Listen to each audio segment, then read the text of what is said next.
திருவள்ளூர் அருகே சரக்கு ரயிலில் பற்றி எரியும் தீயை அணைக்கும் பணி முழுவீச்சில் நடைபெற்று வருகிறது. இதுகுறித்த விவரங்களுடன் செய்தியாளர் பார்த்தசாரதி இணைந்திருக்கிறார்.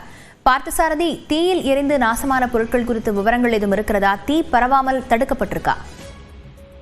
அதாவது லாவண்யா, இன்று சென்னையிலிருந்து அரக்கோணம் ரயில் மார்க்கம் வழியாக சென்ற டீசல் ஏற்றி சென்ற சரக்கு ரயில் ஒன்று திருவள்ளூர் ரயில் நிலையத்தை கடந்ததும் திடீரென தீப்பற்றி எரிந்தது. இதில் நல்வாய்ப்பாக அந்த ரயிலின் என்ஜின் பெட்டி மற்றும் அதன் அருகில் இருந்த ஒரு பெட்டியும் பத்திரமாக மீட்கப்பட்டு முன்னாடி சென்றுகின்றது.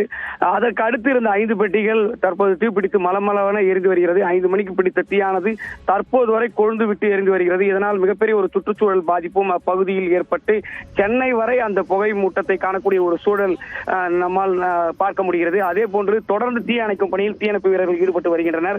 இந்த தீயை அணைப்பதற்கு போதிய நுரைவகை தீ அணைப்பான் இல்லாததால் அதை அம்பத்தூர், கும்முடிப்பூண்டி போன்ற இடங்களில் இருந்து கொண்டு வந்து அணைப்பதற்கான பணியில் தீயணைப்பு துறையினர் ஈடுபட்டு வருகின்றனர். சம்பவ இடத்தில் எஸ்பி சீனிவாச பெருமாள் ஆய்வு செய்தார். அவர் ஆய்வுக்கு வந்தபோது திடீரென மின்சார கம்பிகள் அருந்து விழுந்த காட்சிகளும் நம்மால் காண முடிந்தது.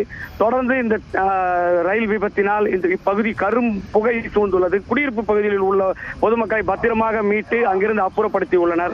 இந்த தீயை கட்டுப்படுத்த எப்படியும் இன்னும் ஒரு 5-6 மணி நேரம் ஆகும் என்று தெரிய வருகிறது. லாவண்யா, பார்த்தசாரதி, இந்த சரக்கு ரயில் பெட்டியில என்னெல்லாம் கொண்டு வந்ததா தெரிவிக்கப்பட்டிருக்கு? அதாவது இந்த சரக்கு ரயிலில் டீசல் கொண்டு செல்லப்பட்டிருக்கிறது. முழுமையாக இந்த டீசல் அதிக அளவு இருப்பதால் தொடர்ந்து வெடித்து சிதறக்கூடிய ஒரு சூழல் உள்ளதாலும் இந்த பெட்டிகளை இணைப்புகளை துண்டிக்க முடியாமல் ரயில்வே நிர்வாகத்தினர் தவித்து வருகின்றனர். அதே போன்று இந்த மீட்பு பணியில் ஈடுபடுத்த பெட்டிகளை இணைப்பை துண்டிக்க வடமாநில தொழிலாளர்களையும் அழைத்து வந்துள்ளனர். தொடர்ந்து யாரும் அந்த பகுதியில் நெருங்கி விடாத அளவிற்கு பாதுகாப்பு பணியிலும் காவல்துறையினர் ஒலிபெருக்கி மூலம் எச்சரித்தும் வருகின்றனர். லாவண்யா, அருகில் குடியிருப்பு பகுதி எந்த அளவுக்கு இருக்கிறது? அங்கு இருக்கக்கூடிய மக்கள் வெளியேற்றப்பட்டிருக்கிறார்களா? ஆம் லாவண்யா, அதாவது இது இருளர் காலனி பகுதி. இந்த பகுதியில் உள்ள குடியிருப்புகளில் உள்ள பொதுமக்கள் பாதுகாப்பாக வெளியேற்றப்பட்டு ஒரு 200 மீட்டர் தொலைவில் நிற்க வைக்கப்பட்டுள்ளனர். ஆனால் அவர்களது வீடுகளில் உள்ள பொருட்கள் என்னவானதோ என்ற ஒரு அச்சத்திலேயே இந்த மக்கள் உள்ளனர். இந்த பகுதியில் ரயில்வே நிர்வாகம் போட்டுள்ள அந்த தடுப்பு சுவரையும் தாண்டி வெடித்து சிதறிய ஒரு டீசல் டேங்கர் அந்த சுவற்றையும் சேதப்படுத்தி உள்ளது. லாவண்யா, விவரங்களுக்கு நன்றி பார்த்தசாரதி.